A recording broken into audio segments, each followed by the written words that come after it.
l'infrastructure. Quand on parle d'infrastructure, c'est s'occuper d'assembler toutes les machines, que toutes les machines se parlent ensemble, que ce soit pour les serveurs, que ce soit pour la bureautique, le stockage. Quand vous avez une grosse entreprise, il y a des unités de stockage spécialisées, des disques, là, mais ce n'est pas un disque dur, c'est des tambours de disques. Okay? Évidemment, quand on parle de stockage, ici, on parle de prise de copie, les réseaux, communication, les bases de données, c'est le domaine où moi je travaille. Les bases de données, c'est là où sont emmagasinées les données de façon structurée, peu importe les systèmes qui les lisent, qui les utilisent. L'exploitation, évidemment, quand on a plusieurs systèmes, il y a des séquences. Les systèmes sont exécutés l'un après l'autre, souvent de nuit, quand on parle de job en lot, parce que vous avez le travail interactif, les gens qui de jour travaillent à l'écran, mais quand il y a des tâches qui sont trop lourdes, on cumule les transactions, puis la nuit, on lance ce qu'on appelle dans le jargon des job batch, et ces job batch-là se font de nuit. Donc, il y a des gens qui s'occupent d'exploiter, de faire l'exploitation des jobs pour qu'elles se fassent en séquence. Évidemment, la sécurité, c'est probablement ce que vous allez voir le plus dans votre vie. Toute la sécurité, elle tient toute l'informatique. Ça, je vous dirais, c'est un incontournable en informatique, surtout aujourd'hui avec les transactions Internet. Le support bureautique, comme je vous disais, 12 000 personnes qui travaillent à Revenu Québec, 10 500 en fait. Là. On a 12 000 micro-ordinateurs pour 10 500 personnes. Les ordinateurs sur les bureaux, ça prend des gens parce qu'il y a un ordinateur qui ne part pas le matin, parce qu'il y a un logiciel qui ne marche pas. Support bureautique. Les progiciels, on programme des choses, mais des fois on achète des logiciels spécialisés pour faire certains services. Les entrepôts de données. Il y a différents termes avec quelques nuances que vous aurez sûrement l'occasion de voir. Ce sont entrepôts de données, BI pour Business Intelligence, Data Mart, Data Warehouse. C'est un concept spécifique en informatique qui est un stockage massif d'informations pour faire soit des croisements de données ou de la reddition de compte. La formation, évidemment, quand on parle de formation, il y a les professeurs, mais il y a aussi toute la formation. Quand vous avez une boîte, comme je vous disais, de 1200 personnes, on est assez nombreux pour s'autosuffire pour certaines formations. Le soutien au développement, je vous disais qu'il y a des méthodologies à suivre, des façons d'écrire les documents, des façons de faire du code. Donc, il y a des gens qui donnent du soutien pour s'assurer que les gens sont capables de faire les choses, puis aussi de déterminer la bonne façon de faire les choses. L'assurance qualité, vous faites du code, il y a des gens qui supervisent pour s'assurer que le code est optimisé, qu'il est performant. Les procédés, quand on monte un système, évidemment, ça prend des gens qui sont plus administratifs, qui vont encadrer les développements de systèmes pour s'assurer que les utilisateurs vont voir la formation, que les salles de formation sont disponibles, que les ordinateurs pour faire les tests sont disponibles. On va plus vers la gestion des sites web, le webmaster, le graphisme, l'infographie.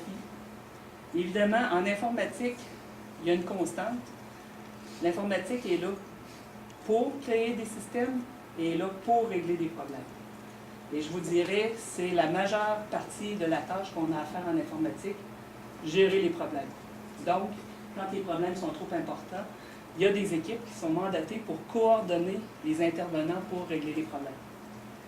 Service à la clientèle, évidemment, quand votre utilisateur d'un site web se plaint, il faut qu'il appelle quelque part. Gestion d'équipe, gestion de projet, et évidemment l'administratif, tout ce qui est les budgets, la gestion des budgets. Ça, c'est grosso modo les tâches qu'on retrouve en informatique. Je vous dirais que ça, c'est ce à quoi j'ai pensé. Il y en a fort probablement d'autres que j'ai oubliées. Je ne sais pas si vous avez des questions sur une de ces tâches-là. Non? Il est important que vous ayez le bon portrait, parce qu'évidemment, vous pensez à la programmation, mais tout le monde parmi vous n'iront pas nécessairement en programmation. Les trois, je vous dirais, les trois tâches principales où on retrouve des techniciens qui sont débutants dans le métier sont évidemment la programmation, sont aussi les réseaux. Tout ce qui est réseau infrastructure, installer des réseaux, surveiller des réseaux, installer des ordinateurs. Et le troisième, le service à la clientèle. C'est là qu'on va retrouver les gens, je vous dirais en majorité, le service à la clientèle externe à l'entreprise, mais aussi interne. À 12 000 personnes qui utilisent des micros, ben, pas 12 000 personnes, mais 10 500 personnes qui utilisent 12 000 micros, évidemment, ben, ça prend des gens qui, à l'interne, peuvent analyser les problèmes. Donc, le service à la clientèle. Les emplois, évidemment, je vous ai fait un portrait. quand on est dans une boîte qui est assez grosse, où on trouve des emplois spécialisés. Ce qu'il faut voir par contre, dans les milieux de travail, dépendamment de la grosseur du milieu de travail, les emplois vont être plus ou moins diversifiés. Il y a plusieurs types d'employeurs. Revenu Québec, c'est une grosse boîte. Il y a des très petites boîtes. Si je les prends, par exemple, les entreprises grosses, moyennes, petites, les entreprises comme Desjardins, Bombardier, okay? Des firmes de consultants, celles qu'on connaît beaucoup à Québec, LGS, DMR, Systématique, CGI. Il y en a d'autres moins connues, mais tout aussi importantes, je vous dirais, des firmes spécialisées, Multipro, Lambda. Il y en a Momentum, il y en a beaucoup. C'est des firmes de différentes grosseurs, quelquefois spécialisées, quelquefois généralistes. Okay? Il y a des firmes pour la vente, pour le service. Vous les connaissez sûrement, les firmes, que ce soit un bureau en gros ou un STO.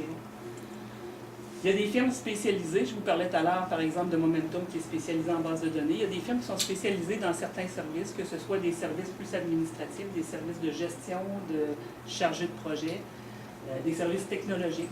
C'est spécialisé dans des bases de données spécialisées dans des technologies spécifiques. Et il y a des bureaux privés. Par exemple, vous pouvez voir un informaticien, quand un bureau est assez gros, emploie même son propre, un bureau peut employer son propre informaticien, comme par exemple un bureau d'avocat, une clinique médicale, une pharmacie. Donc, vous pouvez être le seul et unique informaticien d'une boîte comme ça aussi. Ce qu'il faut voir, c'est que, dépendamment de l'entreprise où vous allez travailler, okay, il y a des choses à considérer. Si vous allez dans une entreprise où il y a moins de gens, moins d'informaticiens, vous êtes peu nombreux, 2 ou 3, évidemment, je vous le disais tout à l'heure, l'informatique, retenez ça, l'informatique, on gère des problèmes. Souvent, très souvent, c'est notre cas, on gère des problèmes. Ce que ça veut dire, c'est que s'il y a peu d'informaticiens, vous allez être appelé souvent à donner du support, le jour, le soir, les fins de semaine. Vous allez être l'homme orchestre, c'est vous qui allez tout faire. Et vous allez avoir plus de responsabilités. Quand l'entreprise veut changer un logiciel, faire une mise à jour de sa suite Microsoft Office, par exemple, c'est vous qui allez être là. Si la firme veut une nouvelle fonctionnalité, c'est vous qui allez la conseiller.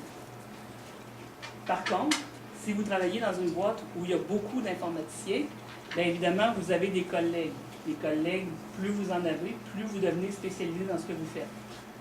Donc, ce que ça veut dire aussi, c'est que vous allez faire une tâche spécifique, mais vous allez devoir vous coordonner avec ces collègues-là. Vous allez avoir un travail d'équipe encore plus important.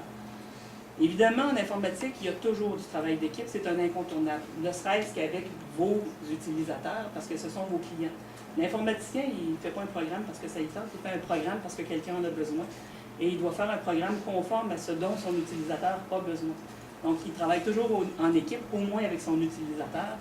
Et plus vous êtes nombreux, plus vous avez du monde autour de la table. À Revenu Québec, c'est pas rare qu'on soit 10, 12 autour d'une table pour parler d'un seul système, de se dire comment il va fonctionner. Évidemment, si vous êtes nombreux, un avantage, c'est que quand il y a des problèmes, vous pouvez vous partager la tâche. Donc, vous n'êtes pas obligé d'être de support 365 jours par année, 24 heures par jour. Vous pouvez vous séparer ça en semaine. Ça va?